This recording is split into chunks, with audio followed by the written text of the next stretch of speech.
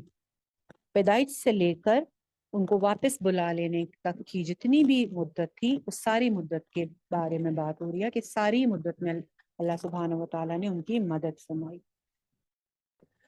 أَفَكُلَّمَا جَاءَكُمْ رَسُولٌ بِمَا لَا تَهْوَىٰ أَنفُسُكُمْ، پھر جب کبھی تمہارے پاس کوئی رسول آیا جو تمہارے نفسوں کو پسند نہ آیا، استکبرتم، تو تم نے تکبر کیا۔ تکبر کیا ہوتا ہے؟ حق کا انکار کرنا، لوگوں کو حقیر سمجھنا۔ تو کیا کیا انہوں نے؟ پیغمبروں کی بات کو قبول نہیں کیا۔ فَفَرِيقًا كَذَّبْتُمْ، تو ایک گروہ کو تم نے جھٹلایا، وَفَرِيقًا تَقْتُلُونَ، اور ایک گروہ کو تم قتل کرتے رہے۔ ایک گروہ کو، ایک فریق کو تم جھٹلاتے رہے اور دوسرے فریق کو، ان کو نبی نہیں مانا اور دوسرے فریق کو تم قتل کرتے رہے۔ کن کن نبیوں کو قتل کیا تھا انہوں نے؟ حضرت الیاس کو، حضرت زکریا کو، حضرت عیسیٰ کو، حضرت یحییٰ کو۔ اور کیا کہتے تھے پیغمبروں سے؟ وقالوا قلوبنا غلف، پیغمبروں سے کہتے تھے کہ ہمارے دل غلاف میں ہیں، ان پر تمہاری باتوں کا کوئی اثر نہیں ہوگا۔ نبیوں کو کہہ رہے ہیں، پیغمبروں کو کہہ رہے ہیں کہ ہم پر تمہاری باتوں کو کوئی اثر نہیں ہوگا، ہمارے تو دل غلاف میں ہیں، یا ہم بہت علم والے ہیں، ہمیں مزید معلومات کی ضرورت نہیں ہے، ہمیں مزید انفارمیشن نہیں چاہیے۔ بہت فخریہ یہ بات کہتے تھے کہ ہمارے پاس علم ہے، ہمیں مزید علم نہیں چاہیے۔ پھر کیا ہوا؟ بل لعنہم اللہ بکفرہم، تو بات یہ نہیں تھی کہ تمہارے پاس علم بہت تھا اور تمہیں مزید علم نہیں چاہیے تھا، بلکہ تمہارے اس کفر کی وجہ سے اللہ نے لعنت کر رکھی ہے تم پر۔ لعنت کسے کہتے ہیں؟ اللہ کی رحمت سے محروم ہونا، اس رحمت سے تمہیں محروم کر دیا گیا تمہارے کفر کی وجہ سے۔ فَقَلِيلًا مَا يُؤْمِنُونَ، تو کتنے کم تھے جو ایمان لائے، بہت کم لوگ ایسے تھے جو ان وعدوں پہ قائم رہے اور ایمان لائے۔ وَلَمَّا جَاءَهُمْ كِتَابٌ مِّنْ عِندِ اللَّهِ، اور جب ان کے پاس اللہ کی طرف سے ایک کتاب آئی، مُصَدِّقٌ لِّمَا مَعَهُمْ، جو پہلے سے موجود ان کی کتابوں کی تصدیق کرتی تھی، لیکن انہوں نے پھر بھی کیا کیا؟ اس کا انکار کر دیا۔ حالانکہ یہ وہی لوگ تھے جو کتاب اور کتاب والے کے آنے سے پہلے اللہ سے مدد مانگا کرتے تھے. وَكَانُوا مِن قَبْلُ يَسْتَفْتِحُونَ عَلَى الَّذِينَ كَفَرُوا. جب کبھی ان کا مقابلہ غیر یہود کے ساتھ ہوتا تھا تو اس وقت یہ دعا کیا کرتے تھے کہ اللہ تعالیٰ وہ جو آخری نبی جس کا تو نے وعدہ کر رکھا ہے اس کو جلدی بھیج دے تاکہ ہم اس کے ساتھ شریک ہو کر اس کی مدد کر کر ہم ان کافروں پہ غالب آ جائیں. یہ بات دعائیں کیا کرتے تھے. فَلَمَّا جَاءَهُمْ. تو جب وہ آ گیا یعنی وہ رسول آ گیا مَا عَرَفُوا. جس کو انہوں نے پہچان بھی لیا کفروا بہ. تو انہوں نے انکار کر دیا اس کا. فَلَعْنَةُ اللَّهِ عَلَى الْكَافِرِينَ. تو لعنت ہے اللہ کی کافروں پر. بِئْسَ مَا اشْتَرَوْا بِهِ أَنفُسَهُمْ. کتنی بری چیز ہے جس کے بدلے انہوں نے اپنی جانوں کو بیچ ڈالا. یعنی یہ دنیا کے پیچھے کیا نا سب کچھ. کتنی بری چیز ہے جس کے پیچھے انہوں نے اپنے نفسوں کو بیچ ڈالا. أَن يَكْفُرُوا بِمَا أَنزَلَ اللَّهُ. انہوں نے کفر کیا اس چیز کے ساتھ جو اللہ نے نازل کی تھی. کیا چیز؟ قرآن اور نبی صلی اللہ علیہ وسلم. کیوں؟ بغین، ضد کی وجہ سے. بغاوت.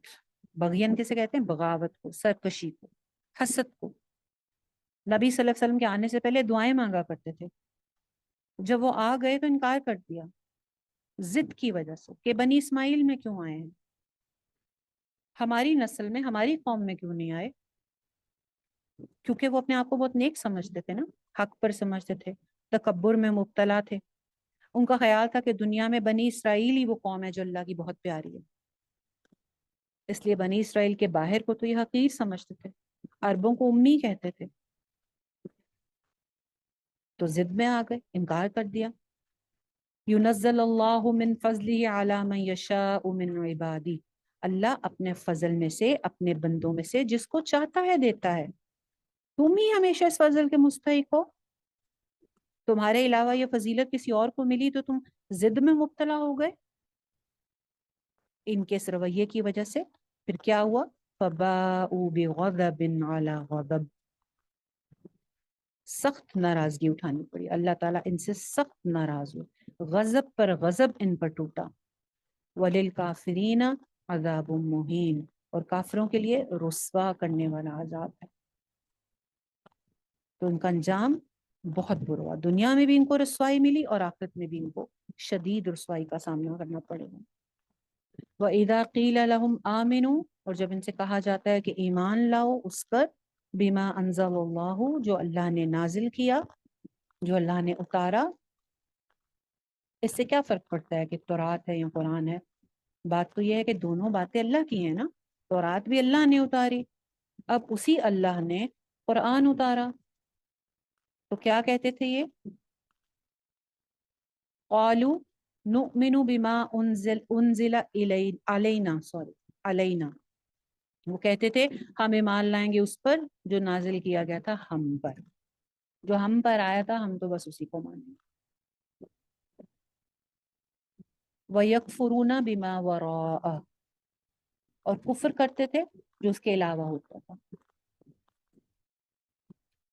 تو ان کے اندر خرابی یہ تھی کہ یہ سمجھتے تھے کہ حق صرف ان کے گروہ یا جماعت میں آیا، ہر کسی کے پاس سچی اور اچھی بات نہیں ہے. اللہ تعالیٰ کیا فرماتے ہیں؟ وَهُوَ الْحَقُّ مُصَدِّقًا لِمَا مَعَهُمْ. وہ تو سچی بات ہے، حق کی بات ہے جس کا یہ انکار کر رہے ہیں، تصدیق کرتی ہے ان چیزوں کی جو ان کے پاس ہیں. قل کہہ دیجئے فَلِمَ تَقْتُلُونَ أَنبِيَاءَ اللَّهِ مِن قَبْلُ إِن كُنتُم مُؤْمِنِينَ.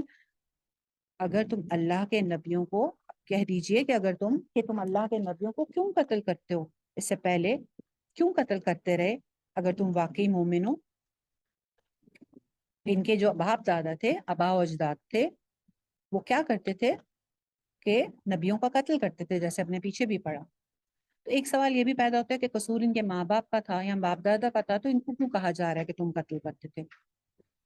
کیونکہ یہ اپنے آبا و اجداد کے اس عمل کو برا نہیں کہتے تھے. یہ فخر کرتے تھے. جس شخص نے گناہ نہیں کیا مگر وہ کہتا ہے کہ بہت اچھی بات تھی, تو وہ گناہ میں شریک ہی ہوا نا. گناہ کو اگر آپ گناہ نہیں کہہ رہے اور کہہ رہے ہیں بہت اچھا ہوا, بہت اچھا ہوا, اچھا کیا, آپ اس کو برا نہیں کہہ رہے, کنڈم نہیں کر رہے, تو آپ اس میں شریک ہیں. اور جو گناہ کرتے وقت پاس موجود تھا مگر برا سمجھتا تھا, روکتا تھا, وہ گناہ گار نہیں. یہود آباء و اجداد کی ان حرکتوں پر یا جو بھی انہوں نے اس کی کہانیاں سنی خوش ہوتے تھے. ان کی پالیسی شتر مرغ جیسی تھی. شتر مرغ کیا ہوتا ہے؟ دیکھنے میں اونچا لمبا اونٹ کے جیسا پرندہ, لیکن نہ بوجھ اٹھا سکتا ہے نہ اڑ سکتا ہے. یہ تھی آج کی آیات. اس آیتوں ان جو آج ہم نے پڑھی ان میں سے اہم ترین جو نقطہ ہے وہ آیت کا یہ والا حصہ ہے کہ کیا تم کتاب کے بعض حصے کو مانتے ہو اور بعض کا انکار کرتے ہو. یہاں پر اس پوائنٹ پر ہمیں اپنے عمل کا جائزہ لینا. اللہ تعالیٰ سوال کر رہے ہیں ہم سے. بنی اسرائیل کی بات ختم کر کے اپنے آپ کو رکھ لیں اب سامنے. کیا میں قرآن کی تمام تعلیمات کو مانتی ہوں اور کچھ کو نہیں مانتی, کچھ کو مانتی ہوں؟ وہ کون سی تعلیمات ہیں جن کو میں نہیں مانتی حالانکہ وہ قرآن پاک میں لکھی ہوئی ہیں؟ پیچھے جو احکامات گزرے ہم مانتے ہیں نا کہ وہ سچے ہیں, تو ہم اب اپنے آپ کو دیکھیں کہ ہم کیا کیا کرتے ہیں اور کیا کیا نہیں کرتے. نمازیں ہماری پوری ہیں. قرآن محض علم میں اضافے کی کتاب ہے, بس ہم نالج کے لیے پڑھ رہے ہیں, پچھلے قصے کہانیاں سننے کے لیے پڑھ رہے ہیں. نہیں, یہ مرر ہے, آئینہ ہے جس میں ہمارے چہرے کے داغ دھبے دکھائی دے سکتے ہیں. ویسے جب ہم اپنا چہرہ دیکھتے ہیں شیشے میں تو ہم دیکھتے ہیں نا کہ کہاں کہاں فنیشنگ ہونے والی ہے, کہاں کہاں کون سا داغ رہ گیا ہے, اس داغ کو ٹھیک کروں, کہاں کیل ہے اس کو نکالوں, کہاں سے میں خوبصورت نہیں لگ رہی, کہاں کوئی اضافی بال ہے اس بال کو بھی چہرے سے نکال دوں کہ ہم خوبصورت لگیں, لوگوں کی نظروں میں اچھے لگیں. تو وہ ساری چیزیں اگر ہم کرتے ہیں تو یہ چیزیں بھی ہمیں چیک کرنی ہے کہ ہم کیسے خوبصورت لگ سکتے ہیں اللہ سبحانہ و تعالیٰ کی نظر میں. اللہ کی بات نہ ماننے سے خوبصورتی متاثر نہیں ہوتی.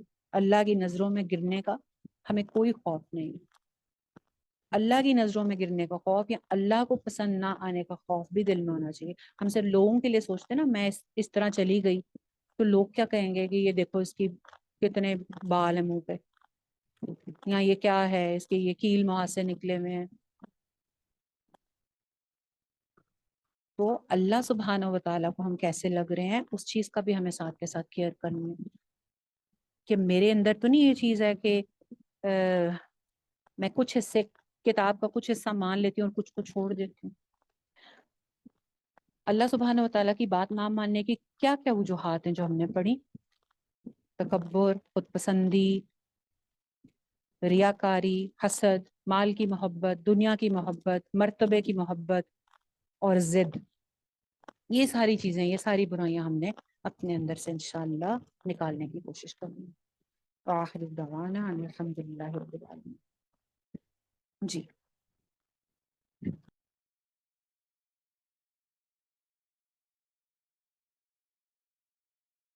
جی, کسی کا کوئی سوال ہے تو کر لیجئے.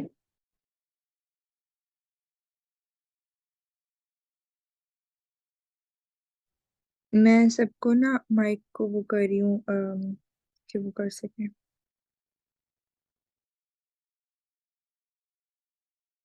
ریکارڈنگ بھی آف کرنے لگی ہوں.